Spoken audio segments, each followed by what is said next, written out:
Bueno, la Constitución española parece que traza una línea muy, muy clara. Por un lado, los ciudadanos españoles, por otro, los extranjeros. Pero, ¿qué significa realmente estar a un lado u otro de esa línea? ¿Qué derechos concede un pasaporte español que son, digamos, irrenunciables? ¿Y dónde se ponen los límites? Pues vamos a descubrirlo. Venga, aquí está el plan. Primero vamos a lo básico, la nacionalidad. Después nos metemos de lleno en los derechos que tienen los españoles. Luego echamos un vistazo a la situación de los extranjeros, que tiene sus cosillas, sus excepciones. Y para terminar, hablaremos de temas más internacionales, como el asilo y la extradición. ¿Listos? Pues vamos allá. Empezamos por el principio de todo, claro, la nacionalidad. Es que esta es la pieza clave, la que pone en marcha todo el engranaje legal que vamos a analizar. A ver, uno podría pensar que la nacionalidad es algo así como inamovible, ¿no? Algo que tienes y punto. Pero ojo que la Constitución la ve de otra manera. La define como un estatus jurídico dinámico. Fijaos, el artículo 11 dice que es una condición que se adquiere, se conserva y, en algunos casos, se pierde. Y todo esto, por supuesto, siempre bajo lo que diga la ley.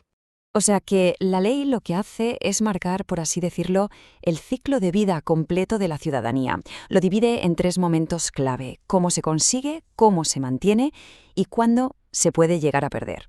Es un proceso que, como se ve, tiene unas reglas del juego muy, muy definidas. Vale, ya tenemos claro qué es la nacionalidad. Pero, ¿qué implica tenerla? Pues evidentemente tener derechos. Y aquí la Constitución se pone seria, blinda algunos de esos derechos de una forma que es, de verdad, súper contundente. Vamos a verlo. Y aquí está la prueba. El artículo 11 lo dice con una rotundidad que impresiona. Ningún español de origen podrá ser privado de su nacionalidad. Ojo a esto, ¿eh? Significa que si alguien es español de origen, el Estado sencillamente no puede quitarle la nacionalidad, no puede romper ese vínculo. Es seguramente la mayor garantía, la más fuerte que la Constitución da a sus ciudadanos nativos. Y luego tenemos el artículo 12. Este marca un antes y un después en la vida de cualquier ciudadano. Los famosos 18 años, la mayoría de edad. A partir de ese momento ya se tiene plena capacidad para actuar legalmente, para firmar contratos, para todo, sin necesitar a nadie que te represente. Perfecto. Ya hemos visto una cara de la moneda, la del ciudadano español. ¿Qué tal si ahora le damos la vuelta? Vamos a ver qué pasa con la otra cara. ¿Cuál es la situación legal de las personas extranjeras que viven en España? Bueno, pues aquí el artículo 13 nos dice algo muy importante, y es que los extranjeros en España no están en un vacío legal, ni mucho menos, gozan de las libertades públicas. Ahora bien, con un pero, el cómo ejercen esas libertades siempre va a estar marcado y a veces limitado por lo que digan los tratados y las propias leyes españolas. Pero, aquí llega la gran diferencia. El artículo 23 guarda un derecho que es exclusivo, solo para españoles, el de participar en los asuntos públicos. Hablamos de votar en unas elecciones generales o de poder ser elegido para un cargo público. Esta es probablemente la línea divisoria más nítida que dibuja la Constitución. Y justo cuando parece que esa línea es un muro infranqueable, ¡zas!, la propia ley empieza a construir puentes. Y de eso va esta parte. De las excepciones, de los pequeños matices, de los tratados que conectan a España con otros países de formas muy, muy concretas. Y aquí tenemos la primera gran excepción a esa regla de los derechos políticos.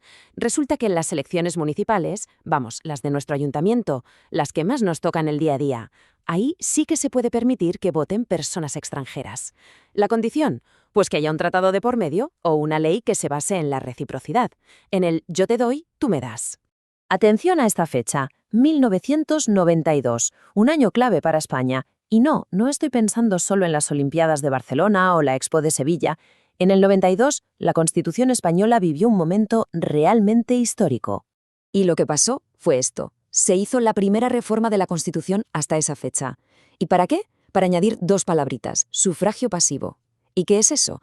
Pues es el derecho a ser elegido. O sea que a partir de ese momento no solo se permitía a ciertos extranjeros votar en las municipales, sino también presentarse y poder ser elegidos concejales. Un cambio de texto minúsculo pero con un significado gigante. Otro de esos puentes que comentábamos son los tratados de doble nacionalidad. La Constitución abre la puerta a firmarlos con países iberoamericanos o con otros que por historia tengan un vínculo especial con España. ¿Qué consiguen? Pues algo muy práctico, que un español, por ejemplo, pueda conseguir la nacionalidad de uno de esos países sin tener que renunciar a la suya, a la española. Venga, y entramos ya en la recta final. Vamos a ver cómo se maneja España en situaciones legales que son, la verdad, bastante complejas y que involucran a otros países. Hablaremos de dos cosas: del asilo, para la gente que busca protección aquí, y de la extradición, para los que son reclamados por la justicia de otro estado. A ver, que quede claro, la extradición no es algo automático. No es que otro país pida a alguien y España lo entregue sin más, para nada. Tienen que darse dos condiciones sí o sí.